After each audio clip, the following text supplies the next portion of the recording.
Look at my PPE. Okay. We'll start with the typical start. Yeah. Your name.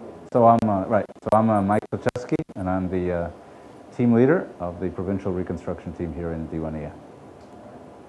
And we'll start with the hospital first. Okay. First of all, what's your hometown? My hometown is New York City. Cool. We're proud of it. Now the medical center. Do you know the name of the medical center? It's the Al Jamhuri Medical Center. Clinic is the way we call it. Primary Health Care Clinic. You don't know how to spell that, right? I can give you that, but I think it's Al, A-L, and I believe the next word is J-M-O-U-R-Y. I'll confirm that later, but I'm pretty sure that's right. When did that project start? When did construction start? Good question, and I should have probably checked with, I'll get you, we have a little fact sheet. I believe we do, yeah, I'll get you that, yeah. It's easier to do it that way. I don't want to lead you astray. So. Just the fact that that they opened up a new clinic in the area, how do you think that'll impact the area? From everything I heard yesterday at the opening, and from everything I know, it's a big contribution. That's an area that apparently didn't have a strong health clinic, and obviously health is of prime importance. And it struck me at least that it was quite well staffed. So I think the impact will be very positive. Certainly all the indications from what I heard yesterday were very positive. They were encouraged. It's got a big workload, I must say. I was a little surprised, in fact, that it's as big a workload as it already has. It's already, we cut the ribbon yesterday, but it's been up and running for at least a little bit of time. And there are a large number of patients, so daily. So it's going to be a busy place. It already is a busy place, which demonstrates high demand. But that's good. That's exactly what we want. So.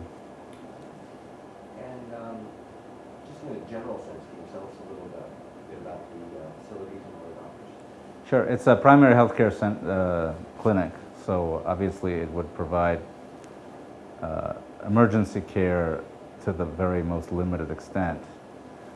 But it would do that. But as a clinic, it would provide, it provides a whole range of services. It has X-ray, it has all sorts of services for children. There were kids waiting to be inoculated, not quite knowing what to expect yesterday, but there's inoculation. And I was told that they have enough medicine to address that need. They have an eye doctor, or at least a service for that. So it's really going to cover a wide range of services. I think really all that a community needs in the short term. Obviously, it's not a hospital. We understand that, but for the community, it's a very big contribution. And I know it's a recurring question, but personally, how does it impact you? It's the fact that you're contributing to the health. This was funded with U.S. government funds. It's very, very encouraging to me to see that we're doing that kind of good work that truly affects the lives of individuals. I have to say that on my way there, I was really quite impressed at the progress in other areas. The roads are being built. They were painting the sides of roads as we were driving along. So the country is definitely on a positive trend line here, but it's very important that we contribute things like that. And I guess the word inspiring is the word I would use. So I'm very, very happy to be a part of that. It makes me feel very, very encouraged.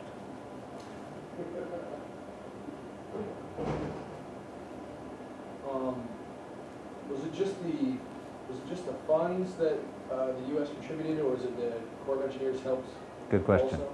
Right. No, it's very true. In many, many ways, this kind of project does more than just provide funding. The Army Corps of Engineers is really committed, from everything I know about them, and I know quite a lot about them now, to working with Iraqi engineers. So not only are you getting a good product well overseen by the Army Corps, but you're training a whole group of very talented Iraqi engineers to further develop their skills, and that's a very, very encouraging thing. And obviously, working with the local authorities, which we were doing the whole time, and very closely working with them, is very important too, because I think it allows us to share our strengths, that is to say things like planning, which is very important to the Iraqis. And at the same time, I think we learned a good deal from them as well. So I think it was very positive from both directions. But I think the personal contact was important, the professional development was really important. Certain lessons learned, I think, are valuable. And planning, obviously, the importance of planning was one of them. Many reasons why this is a very positive experience. Obviously, this is a very valuable clinic to have, and it's a very important step that helps build up the community. What would you say this was? Obviously, it was a much-needed thing in Diwaniya. Right. How do you think they would have been affected if it wasn't built, or if it didn't happen? Well, you know, the country, I think, is moving, as I say, in a positive direction. So you know, over time, we're hoping very much that the needs of the community are met. The Iraqi government is working on that, obviously, very hard. But obviously, we filled a big gap, and if we can fill a gap that would otherwise last longer, particularly in an area like healthcare, it's of tremendous importance. I mean, just talking to some of the doctors there about problems such as cholera, which has been a recurring problem in this area, in this region. You know, again, it's not something a clinic can avoid, but it's certainly something that they can help address. And education, that's another important area here, because you know, there's a lot of posters up there, and the doctors and other clinic workers there appear to be very committed to spreading the word about the importance of certain medical techniques and the importance of good sanitary conditions. So again, that's another area that's important. So I think we contributed a great deal.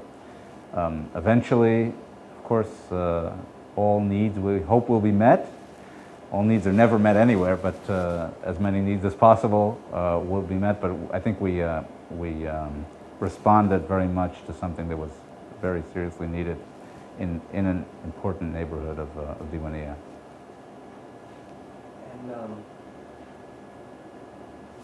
there's still, you guys can have other projects in the works, right? That's right, yeah. I can give you a list, but the Army Corps is still working on quite a few projects out there. It's the same principle, which is to say working with Iraqi contractors, working with Iraqi engineers, and building, you know, what appear to be very high quality structures to respond to all sorts of needs for essential services and the like. So they are working on them and looking at other possibilities, further possibilities. And just to clarify, the workers that worked on it as well, they were Iraqi workers? Yes, absolutely. It's important. It's good you asked that, because the Iraqis have asked us that question, whether you know, are we the ones doing all the work? Absolutely not. I mean, the Army Corps oversees this to some extent, and you know, it might be worth you talking to the Army Corps folks as well. You know, they oversee the work, but as I say, it's not just a partnership with the engineers. Obviously, the work itself is done by Iraqi employees, workers, construction workers, and planners and the like. So it's definitely a joint effort.